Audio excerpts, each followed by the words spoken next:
A girl he likes is being exploited by Suzuki at Ghibli, but there's nothing Miyazaki can do to help. He was like, I'm just an old man, which sounds pretty gross.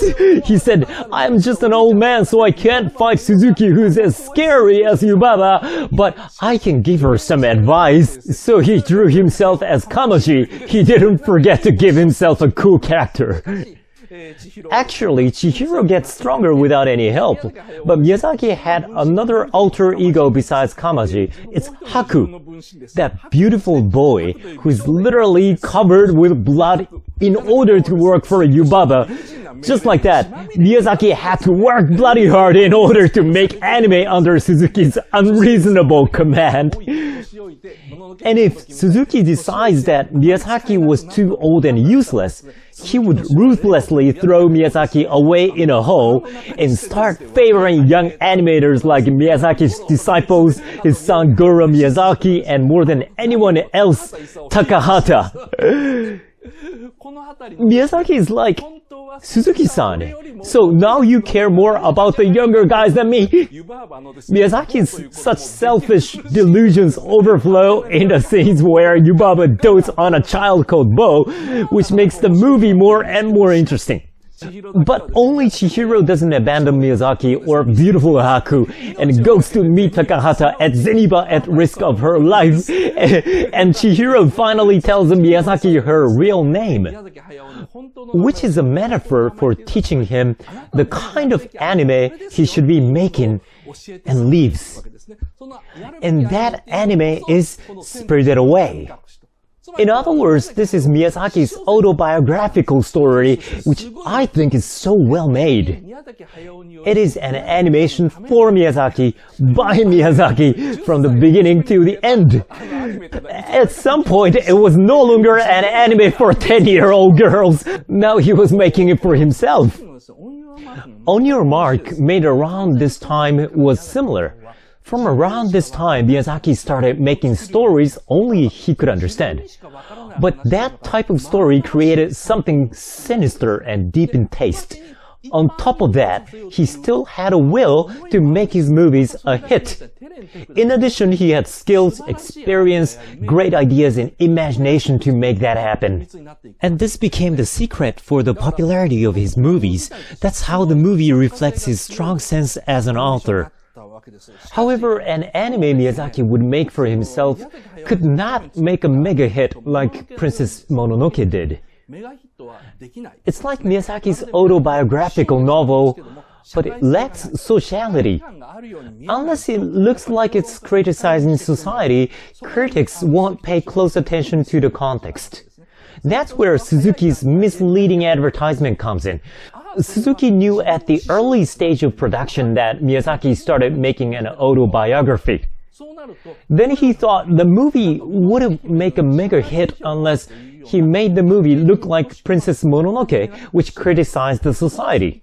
That's why Suzuki intentionally misled the media by saying Abraya is an analogy for sex establishment, like those Japanese hostess bars. His strategy worked so well, and the critics, including myself, were tricked by it. That's how we never got to the idea that the movie actually depicted Studio Ghibli.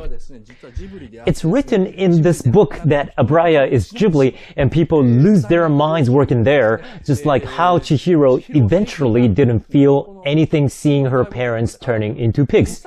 In the actual movie, there's a scene where Chihiro sees them and feels sad. But, well, when this book was made, the movie was only halfway done. During the interview, Miyazaki said that Chihiro doesn't feel sad at all when she sees her parents as pigs because she loses her mind working in Abraya. But when she eats rice balls and remembers her name, she realizes how much she has changed, then finally shed tears. Just like that, people lose their minds as they work at Abraya. It reflects the fact that Miyazaki was too busy when his mother died, so he didn't go to her funeral. He thought that people who work at an animation studio lose their minds more and more. Miyazaki fully understands it because he has given so many unreasonable orders and yelled at his Ghibli animators himself. As for Chihiro, she's so busy that she completely forgets her name and loses her mind. And the way for her to regain her mind...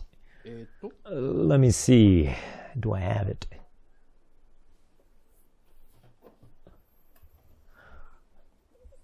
It's the scene where he eats the rice ball. You see how she eats it? She's holding it with her both hands and eating it greedily. Actually, Chihiro doesn't have any desire in the first place. The reason why she's so skinny is because she doesn't have much appetite. When Chihiro's parents offer her food at that mysterious night market, she says, "I don't want any."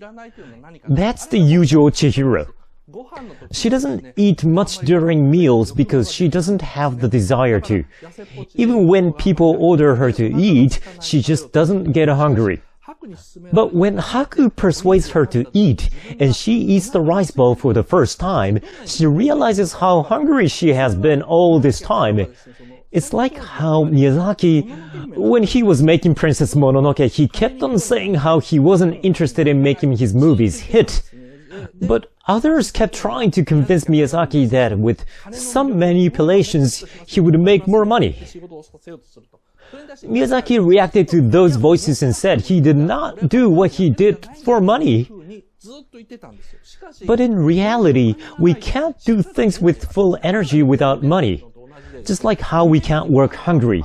He needed to pay his animators too. On top of that, after he finished Kiki's delivery service, Miyazaki insisted all Ghibli animators become full-timers. To do that, he needed a huge amount of money. He also needed money to make the work he wanted to make. Plus, just around this time, Miyazaki started affirming his hidden desires. He thinks he hides them, but it's not true. I just said Miyazaki is not interested in money or his movies making hits. That's what he always says, but he actually cares about how much his movies sell or how popular they are more than anyone. That's because when he made The Castle of Cagliostro, he thought he made it with all his might, but because it did so poorly on sales, I guess for 5 years, he didn't get any job offers from the industry, so he still really doesn't have any interest in becoming rich. He's so uninterested to the point that his best treat is to eat curry-flavored cup noodle. In a documentary, he's eating such salty food joyfully and saying how eating it behind his wife's back is the best meal for him. He's a type of person who wouldn't care about how much he has. But he's really curious or concerned about how popular his movies are, or whether or not he beats Takahata on sales.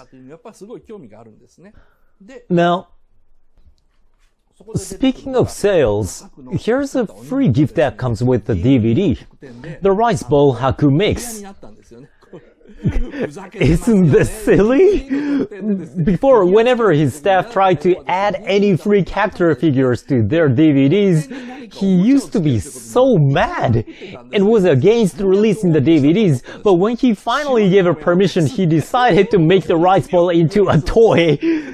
Don't you think, like, what the hell? Well, when I first saw it, I didn't want it, but then I started wanting it so much more, so I bought it through the internet auction.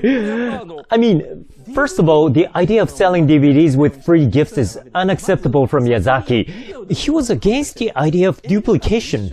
He prided himself on making movies as once-in-a-lifetime experience for his child audience who come to the theaters. So he was like, how dare you make VHS, Laserdiscs, or DVDs out of them? He got more and more upset, and at the end he was like, now you added a figure toy? You guys went too far this time.